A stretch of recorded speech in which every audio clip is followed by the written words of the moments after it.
Picture yourself in the place of a record company.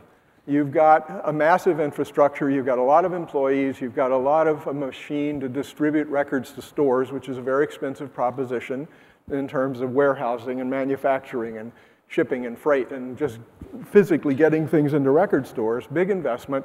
All of a sudden, the market drops out and you're sitting there. What are they going to do? So they did the kind of things you would expect. They're cutting costs, they're cutting back staff, they're signing less new artists, which in a way is sad for the business, although there's a bright side to that I'll get to in a minute. And they're spending less money to market artists because they have less money. The person that wrote the song gets paid if 7 different artists record it. The artist who actually recorded the song only gets paid when their recording gets sold, okay? So 2 distinct rights, the physical recording, which we call masters in the business, the master rights, and the rights to the song, which we call publishing, or songwriting/publishing rights, okay? Everybody got that? So we're going to be talking about 2 distinct categories, and they're paid very differently. The masters are owned or at least controlled for a period of time by the record company. The songs are owned or controlled for a period of time by the publishing company. Publisher is simply someone who goes to the songwriter and says, let me take the song you've created and let me do the business for you. I'm going to issue the licenses, I'm going to collect the money, and I'm going to make sure people pay you, and I'm going to pay you for it. They take care of what's called administration rights in the song. The record company does essentially the same thing on the master side. We're going to own the master, we're going to pay for it, we're going to go out and get people to buy it and make uses of it, and we're going to collect the money, and we're going to pay you, the artist. Okay? Everybody got that? All right. So how does it work in terms of this? And I'm going to talk about both. The artists get paid for the masters by the record company, what's called a royalty, which simply means a piece of the income for everything that's sold or exploited.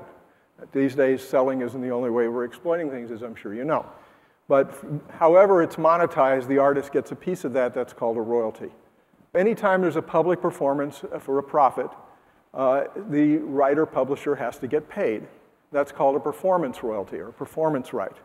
So that whether your song is played on the radio, played on television, played in a bar, played in a theme park, played in an elevator, anytime your song is played publicly, you get paid. Now you might wonder, how could you possibly go around to every nightclub in America and say, hey, you played my song, I want $1.50 for it? Well, you can't. Anybody know where you came around that and how that actually gets done? ASCAP. There is the ability to know exactly who customers are. We've never had that in the music business. In the heyday of the music business, before the internet existed, you could sell 5-10 million albums, and you could not have a clue who even one of your customers was, unless they happened to write a fan mail letter. Now, when you sell digitally, you can know, maybe not for privacy exactly who they are, but you can certainly know where they are. You might even, depending on how you get them to opt into your system, know their general age range. You can get a lot more information, and more importantly, you can build a database, which is what young artists are starting to do, to directly communicate with your fans. And you can use that to build it and grow it. Young artists now are beginning to make their careers on the internet in a large way.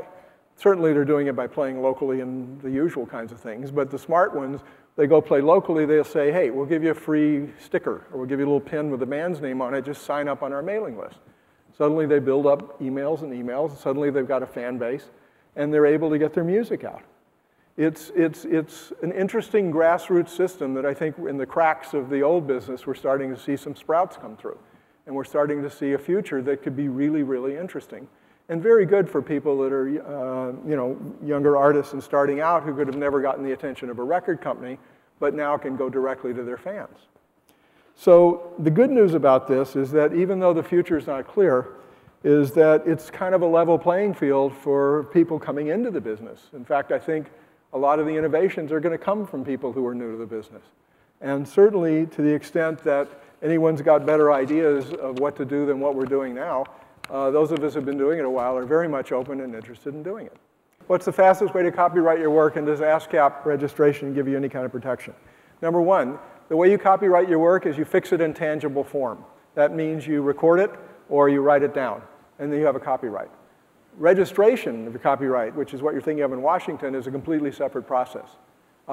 Registering with ASCAP gives you a date on which you created it and proves you had it, but not really because it's only the song title. If you want to protect yourself by proving when you had your copyright, mail it to yourself and don't open the envelope. Certified mail. That establishes that you had the song on that particular date. It's not generally worth the expense of registering unless your song is going to be used.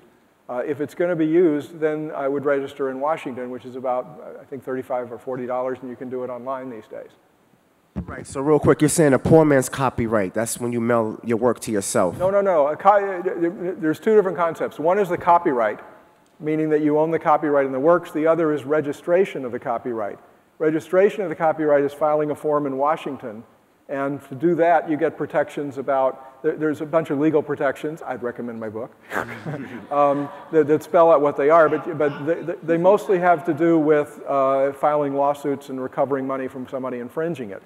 Mailing it to yourself doesn't give you a copyright. You have a copyright when it's fixed in tangible form. You have all the rights you need in the copyright. Mailing it just proves a date on which you had created it. So if someone comes along later and says, I created the song, and you show, no, I have it back on this date before you claim you created it, you have a proof of when you had created it.